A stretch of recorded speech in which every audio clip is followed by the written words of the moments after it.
Headlines के प्रायोजक हैं निम्स यूनिवर्सिटी जयपुर। प्रधानमंत्री बनने के बाद आज पहली बार काशी पहुंचेंगे नरेंद्र मोदी। सीएम अखिलेश करेंगे पीएम का स्वागत। बुनकरों और कार्यकर्ताओं से होंगे रूबरू।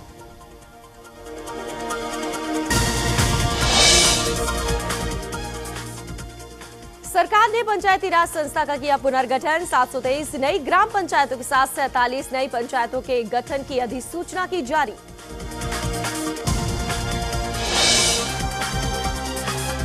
दौसा पहुंचे पूर्व सीएम अशोक गहलोत ने साधा राज्य सरकार पर निशाना। कहा 108 एम्बुलेंस घोटाला मामले को तूल देकर सस्ती लोकप्रियता हासिल करना चाहती है राज्य सरकार।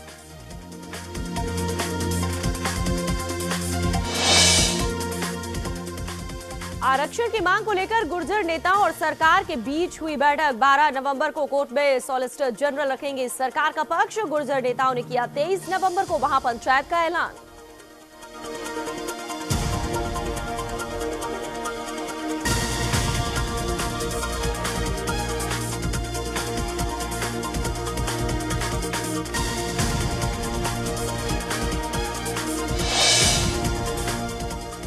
अस्पताल प्रशासन और रेजिडेंट्स डॉक्टर्स के बीच बातचीत रही बेनतीजा। हड़ताली रेजिडेंट्स आरोपियों की गिरफ्तारी और प्रोटेक्शन फोर्स की मांग पर अड़े।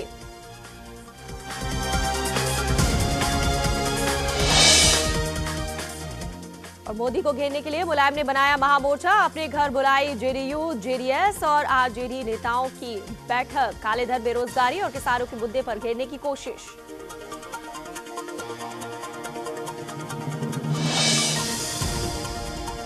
लोक कला और संस्कृति के अनूठे रंगों की यादगार सौगात के साथ खत्म हुआ पुष्कर मेला। समापन समारोह में स्कूली छात्राओं ने पेश किया राजस्थानी डांस।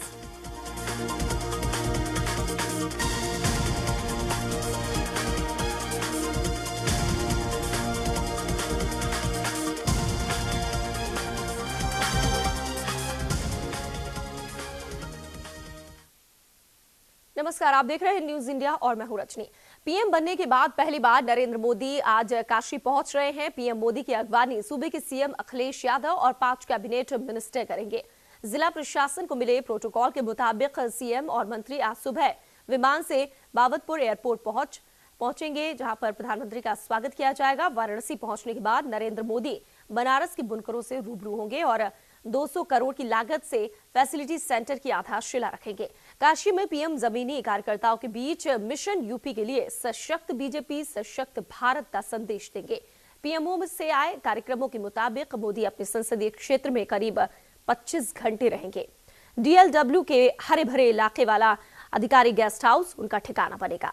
मोदी बूथ स्तर के 10,000 कार्यकर्ताओं को संदेश देंगे। मोदी अपने आदर्श गांव जयपुर जाकर वहां किसानों के बीच कुछ समय बिताएंगे। मोदी आनंदमयी आश्रम भी जाएंगे। काशी विश्वनाथ मंदिर में दर्शन पूजन और घाट पर स्वच्छता अभियान शुरू करने का पीएमओ की ओर से संकेत नहीं मिला है, लेकिन प्रशासन ने यहां भी तैयारियां कर रखी हैं।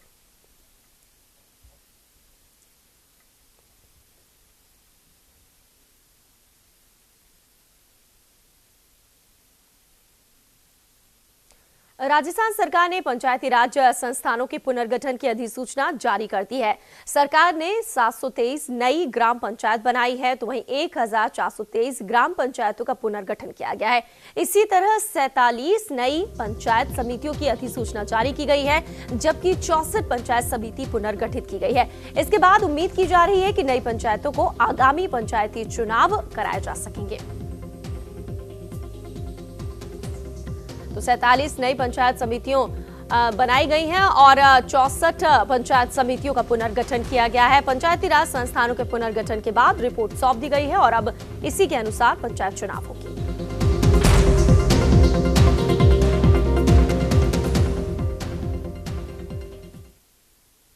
4% आरक्षण को बैकलॉग में नहीं रखने से नाराज गुर्जरों को शांत करने के लिए सरकार ने देव नारायण योजना के जरिए बातचीत शुरू की है। 12 नवंबर को होने वाले पैरवी पर सरकार की ओर से सॉलिसिटर जनरल मुकुल रोहतगी पैरवी करेंगे। उधर सरकार की ये कोशिश है कि निकाय चुनाव से पहले गुर्जर आरक्षण को शांत किया जाए। उधर गुर्जर नेताओं ने 23 नवंबर को महापंचायत करने का ऐलान किया है।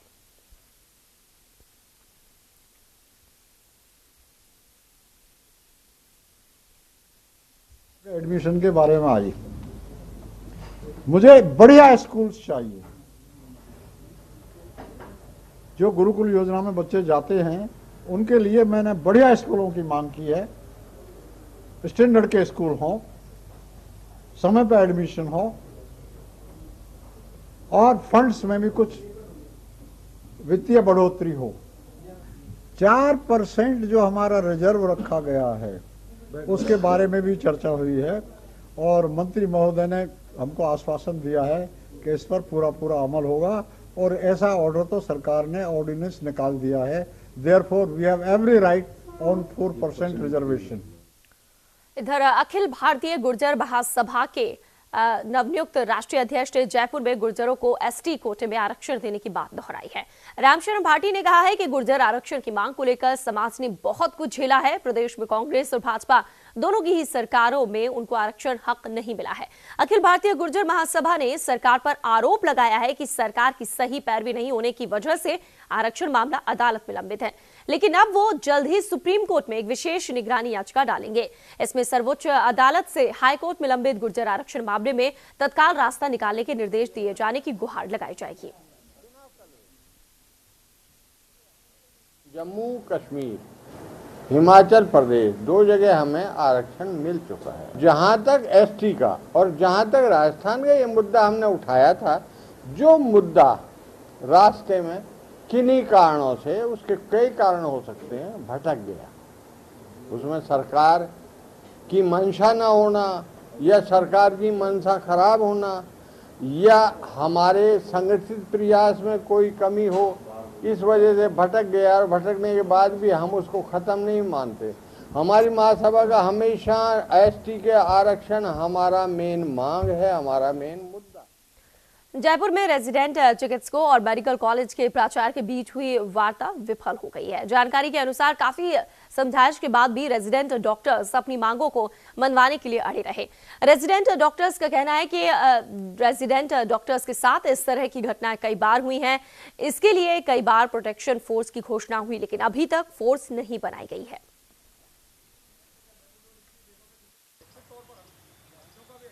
चिकित्सा विभाग जो सरकार के लिए सर्वोपरि डिपार्टमेंट है, क्योंकि मरीजों से जुड़ा हुआ है, लोगों की भावनाओं से जुड़ा हुआ एक ऐसा डिपार्टमेंट है। उसकी नीतियां, जिसमें हमने सबसे पहले अपने सिक्योरिटी कंसर्न्स को लेकर हायर अथॉरिटी से बात की थी, उसमें हॉस्पिटल प्रोटेक्शन फोर्स का मामला था। सरकार को इस मामले को त्वरित गति से आगे बढ़ते हुए हॉस्पिटल्स के अंदर इम्प्लीकेट करने की या इम्प्लीमेंट या डिप्लॉय करने की आवश्यकता थी, लेकिन सवाल ये हुआ कि आज 10-11 महीने के पश्चात भी हॉस्पिटल प्रोटेक्शन फोर्स केवल कागजों में और बंद लिफाफों में रह गई है। हमारी सरकार से गुजारिश है, सरकार के आला अधिकारियों से, मंत्री महोदय से भी ये रिक्वेस्ट है कि हॉस्पिटल प्रोटेक्शन फोर्स एक हमारे लिए बड़ी आवश्यकता है, क्योंकि ऐसे भय के माहौल में जब किसी के साथ कभी भी कोई हादसा हो सकता है, एक चिकित्सक कभी भी अपनी स्वच्छंद या उन्मुक्त भावनाओं से अपने मरीज को सेवाएं नहीं दे सकता। मोदी सरकार 9 नवंबर को पहली बार अपने मंत्रिमंडल का विस्तार करने जा रही है। सूत्रों की माने तो मोदी कैबिनेट में राजस्थान से 2 मंत्री बनाए जा सकते हैं। कयास लगाए जा रहे हैं कि बाड़मेर जैसलमेर सांसद कर्नल सोनाराम चौधरी का नाम भी चर्चा में है। इस मौके पर कर्नल सोनाराम ने कहा कि अगर उन्हें जिम्मेदारी दी जाती है तो उन्हें मंजूर है। हालांकि उन्होंने ये भी कहा है कि उन्हें अब तक ऐसी कोई खबर नहीं मिली है। अभी मुझे ध्यान नहीं, जब तक मुझे कोई खबर नहीं मिले तो तक मुझे कोई आज तक अभी इतला ही नहीं है जी। तो सर अगर मोदी जी तय करेंगे जो करेंगे मंजूर थे हमें जी। मोदी जी जिस तरह से पूरे जो चीज़ उन्होंने नेतृत्व संभाला है और जिस तरह से पूरे हिंदुस्तान की जो साख बढ़ाई है पूरी दुनिया के अंदर, वो बहुत बड़ा एक उदाहरण पेश किया है। और मुझे उम्मीद है कि मोदी जी जिस तरह से पिछले 5 महीने जो काम किया है, तो अपनी जो आर्थिक स्थिति बहुत सुधरेगी, पड़ोसी देशों के साथ में हमारा अच्छा बर्ताव होगा और कुल मिला के देश की जो साख है बहुत बढ़ेगी। और रक्षा की तरफ से बहुत ध्यान दे रहे हैं, जिसमें बहुत काम करने की चीज़ है, उसमें हम मजबूत हैं। जयपुर में निकाय चुनाव में प्रत्याशियों के चयन पर बीजेपी के प्रवक्ता ने कहा है कि बीजेपी दावेदारों को प्रत्याशी बनाने में काफी सावधानी बरत रही है और हमने ध्यान दिया है कि जो कोई दावेदार जिस वार्ड का रहने वाला है उसी को टिकट दिया जाए। साथ ही अन्य वार्ड के प्रत्याशी को 2014 के लोकसभा चुनावों की वोटिंग लिस्ट में जहां नाम होगा उसी वार्ड के दावेदार को टिकट दिया जाएगा। बीजेपी प्रवक्ता ने साफ किया है कि गलत तरीके से दावेदारी करने वाले कार्यकर्ताओं को उम्मीदवार नहीं बनाया जाएगा।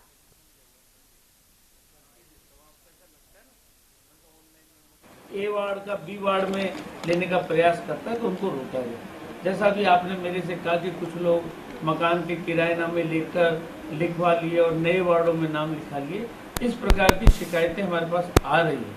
ऐसे मामलों में हमने कहा है कि 2013 के विधानसभा चुनाव में जिन्होंने जहां मत दिया था उस मतदाता की सूची और रहने का अगर आप प्रूफ हमारे सामने ले आएंगे तो निश्चित रूप से जिन्होंने वर्तमान में किराए के मकान लेकर नाम लिखवा लिया है ऐसे लोगों को टिकट नहीं मिलेगा। महिला वार्ड अब जनरल हो गया, अभी तक वहाँ महिला पार्षद बीजेपी की थी तो क्या उसके पति को देंगे? निश्चित रूप से वहाँ अगर हमारा कार्यकर्ता उपस्थित है तो हम कार्यकर्ता को महत्व देंगे, परिवार के सदस्यों को टिकट देने वाले नहीं। बीजेपी के चुनाव प्रभारी मोहनलाल गुप्ता ने जोधपुर आकर प्रत्याशी दावेदारों के साथ बैठक की। चुनाव प्रभारी ने 3 शहरी विधानसभा में अलग अलग जाकर दावेदारों की नब्ज टटोली और विधानसभा वार समीक्षा भी की। इसके लिए जोधपुर में कई स्थानों पर बैठकें और कार्यकर्ता सम्मेलन आयोजित किए गए। चुनाव प्रभारी मोहनलाल गुप्ता ने कहा कि बीजेपी सभी पहलुओं को देखते हुए और जाति पाति भाई भतीजावाद से ऊपर उठकर प्रत्याशियों के नाम की घोषणा करेंगे। हम सब लोग इस बात का निर्णय करेंगे किसको टिकट दिया जाए और किसका पैनल में नाम रखा जाए। इसके दौरान मैंने सभी कार्यकर्ताओं को ये आश्वस्त किया है कि टिकट के चयन में पूरी पारदर्शिता बरती जाएगी। जो जीतने वाला होगा उसको टिकट दिया जाएगा और जिस नेता की सिफारिश होगी उस नेता को उसके जीतने की गारंटी भी देनी होगी। भाई भतीजावाद नहीं चलेगा। और भारतीय जनता पार्टी के सभी कार्यकर्ताओं ने अभी संकल्प भी लिया है। अभी सरदारपुरा क्षेत्र के 21 की 21 सीटें जीतने का संकल्प हमने लिया है और उसको निश्चित रूप से पूरा। चूरू के 45 वार्डों के लिए आज से नामांकन पत्र दाखिल करना शुरू हो गया है, लेकिन प्रदेश की दोनों ही मुख्य पार्टियों ने अभी तक किसी वार्ड के प्रत्याशी फाइनल नहीं किए। हालांकि दोनों ही पार्टियों के नेता वार्डों में जाकर राजशुमारी में मशगूल जरूर हैं। राजनीतिक दल प्रत्याशी के दावेदारों से एक एक करके चर्चा कर रहे हैं। कांग्रेस के पूर्व विधायक मकबूल का कहना है कि सत्ताधारी पार्टी पहले टिकट दे दे तो हम भी अपनी प्रक्रिया आगे बढ़ाए। काफी हद तक इस बात सामने आ रही है कि कांग्रेस बीजेपी के प्रत्याशी बनने की चाह रखने वाले बागी दावेदारों को मौका दे ताकि बीजेपी के वोट बैंक में कुछ हद तक सेंध लगा सके।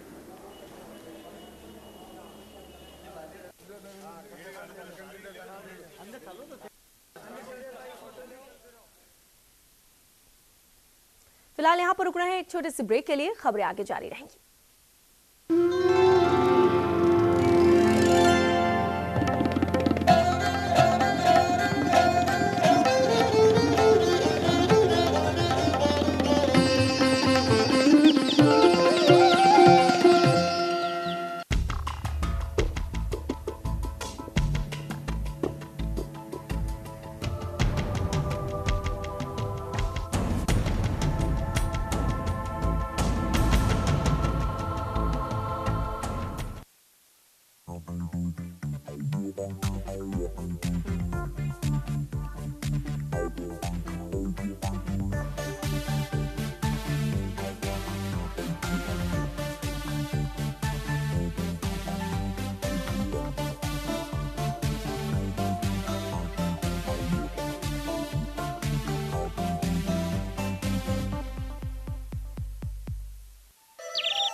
एक सुबह का ख्वाब है शायद कि मीरा के कृष्ण भी मिले और विद्यापति के भोले शंकर।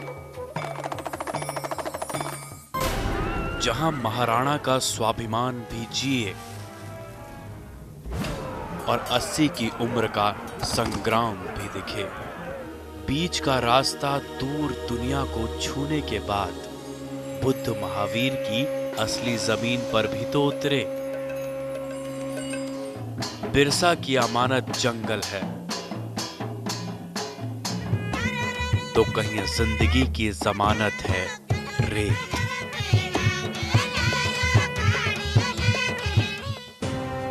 क्या है जो पूरब और पश्चिम की कड़ियां साथ में पिरोता है?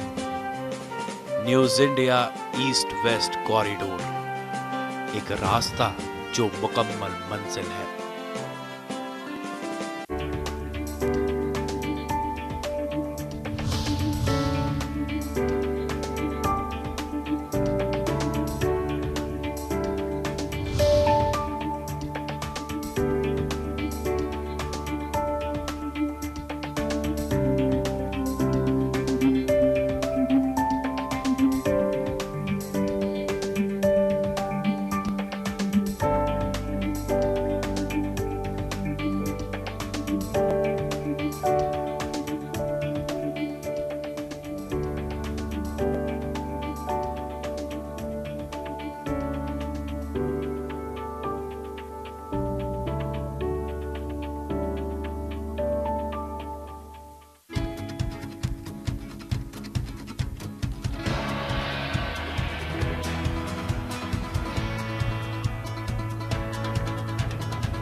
ब्रेक के बाद आपका एक बार फिर से स्वागत है। सूबे के पूर्व मुख्यमंत्री अशोक गहलोत का कहना है कि 108 एम्बुलेंस के मुद्दे को सरकार चाहती तो राज्य स्तर में भी जांच करा सकती थी। राज्य में बीजेपी की सरकार है, लेकिन 108 एम्बुलेंस मुद्दे के माध्यम से सूबे की सरकार ब्रह्मांड में प्रसिद्धि पाना चाहती है, इसीलिए ये नाटक रचा गया है।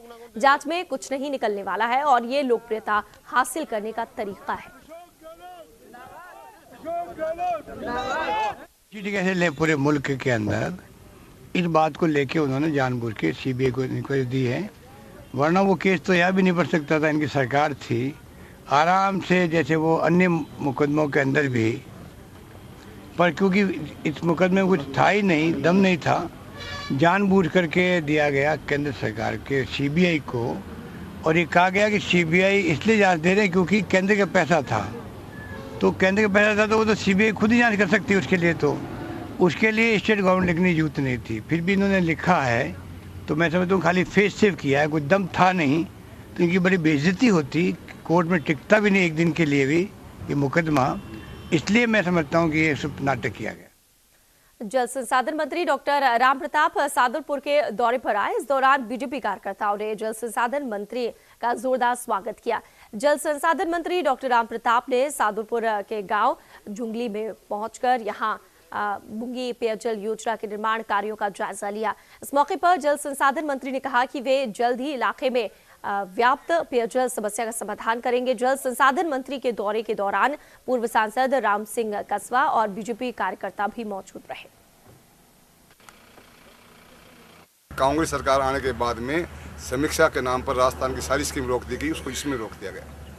अगर ये स्कीम बंद नहीं होती तो राजगढ़ शहर को आज पानी मिल जाता आज। और इतनी शानदार ये प्रूफ, मतलब हर ढंग से पूरी अच्छी स्कीम है, अच्छे पाइप है, अच्छा काम है। और हमारी पूरी संभावना है कि 15 जून से पहले पानी दे देंगे। हालांकि हमने तो मार्च का वादा किया था, वैसे उसका ड्यू टाइम 2016 है इसका, इस स्कीम का।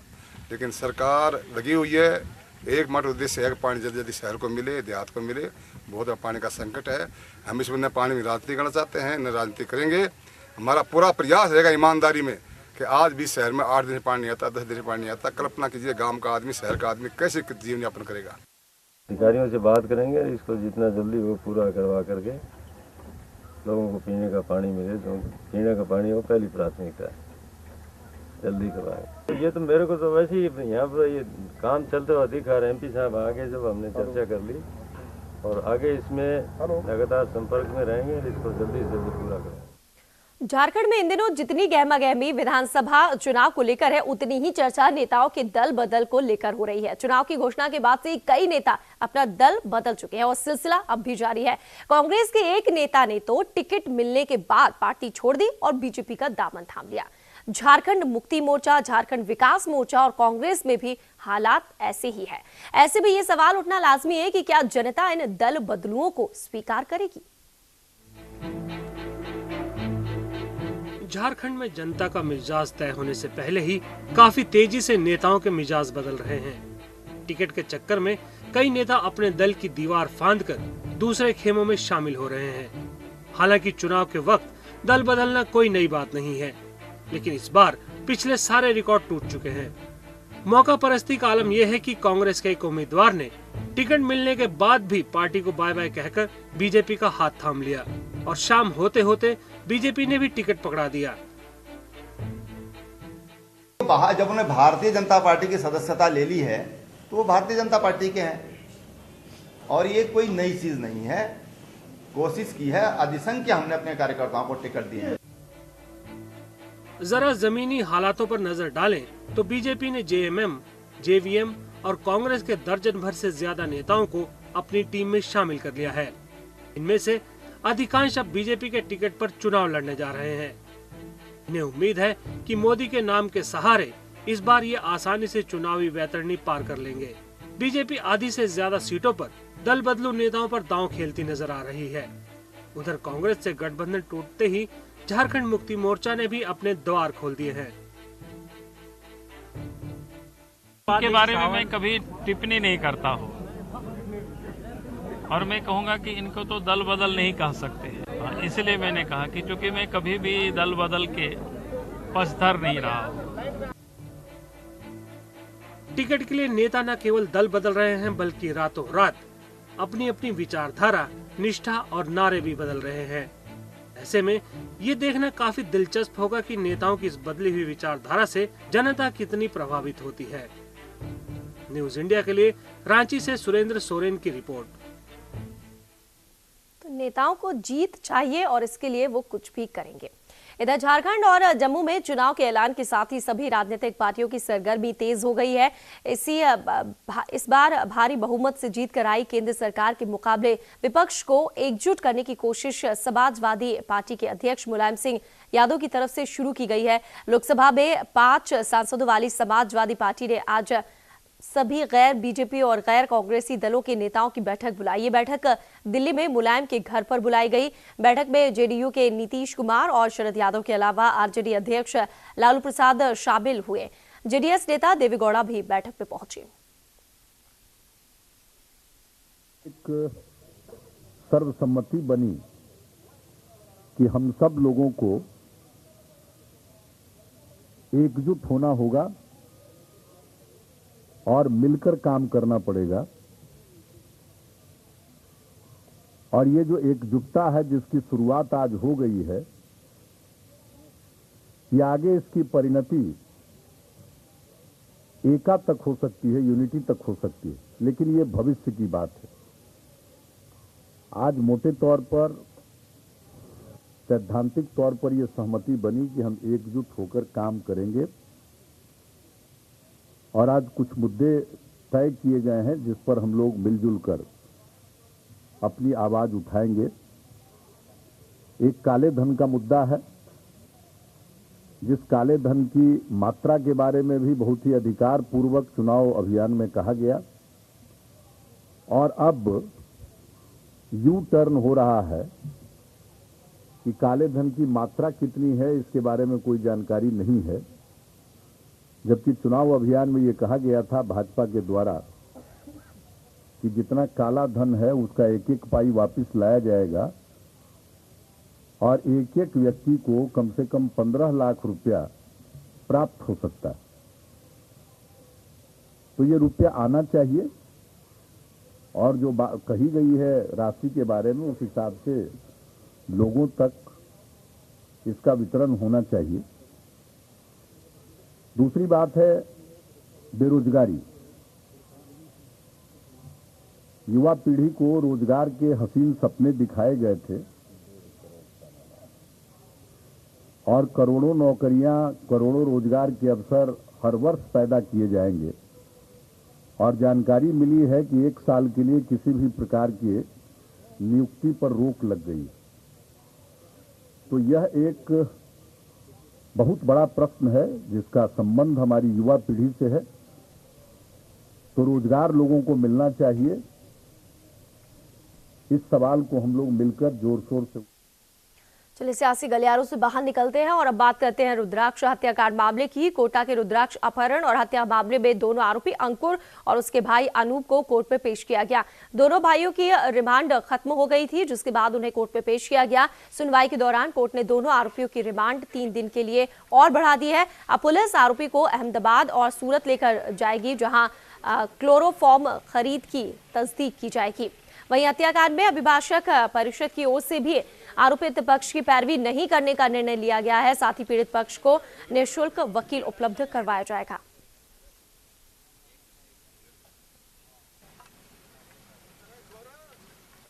दोनों अभियुक्त का पीसी रिमांड दिया है। दोनों को 9/11 को हम वापस पेश करेंगे। दोनों से अभी 27 की इतला थी कि सूरत और लखनऊ से इनसे बरामदगी बाकी है। चलिए बात करते हैं पुष्कर मेले की। पुष्कर मेले के समापन के मौके पर पर्यटन विभाग की ओर से मेला मैदान में आयोजित लेजर शो ने सबका दिल जीत लिया। अलग अलग रंगों की लाइट जब लेजर किरणों के साथ निकली तो पूरा मेला मैदान रंग बिरंगी रोशनी से रंग गया। वहीं लेजर डांस की प्रस्तुति भी सबके आकर्षण का केंद्र रही। कलाकारों ने लेजर लाइट के बीच जब नृत्य की शानदार प्रस्तुति दी तो वहां मौजूद दर्शक भी ताली बजाए बिना नहीं रह सके। और इसके बाद बारी थी हंसी की, तो इसके लिए भी मेले में पूरा इंतजाम किया गया था। मेले के दौरान लाफ्टर शो का भी आयोजन किया गया, जिसमें हास्य कलाकार सुरेश अलबेला ने हास्य की फुलझड़ियां छोड़ी और सबको हंसाया। बाद में बॉलीवुड की मशहूर गायिका कविता सेठ ने सूफियाना अंदाज में अपने गीतों की प्रस्तुति दी।